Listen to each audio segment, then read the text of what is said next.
બનાસકાંઠાના ડીસામાં એપીએમસીની માલિકીની બિલ્ડિંગમાં ચાલતી બનાસ એજ્યુકેશન ટ્રસ્ટ સંચાલિત આ વાઇબ્રન્ટ સ્કૂલ ઓફ સાયન્સને સીલ મારી દેવામાં આવ્યું છે. લાંબા સમયથી ચાલી રહેલા કોર્ટ કેસ અને અનેક નોટિસો બાદ એપીએમસી દ્વારા આ કાર્યવાહી હાથ ધરવામાં આવી છે.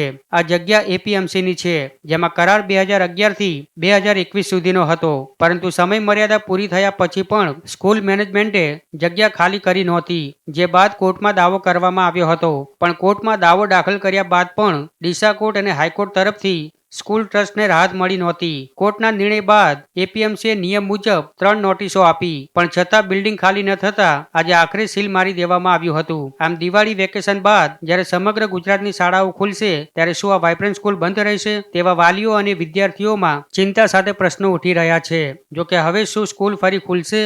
શું વિદ્યાર્થીઓને અન્ય શાળામાં ખસેડવામાં આવશે? આ મામલે હજી કોઈ સ્પષ્ટતા સામે આવી નથી. ત્યારે હવે જોવું રહ્યું કે બનાસ એજ્યુકેશન ટ્રસ્ટ આ મામલે આગળ કઈ દિશામાં પગલાં લે છે. પણ હાલ તો સ્કૂલને સીલ મરાતા શિક્ષણ જગતમાં ખળભળાટ મચી ગયો છે.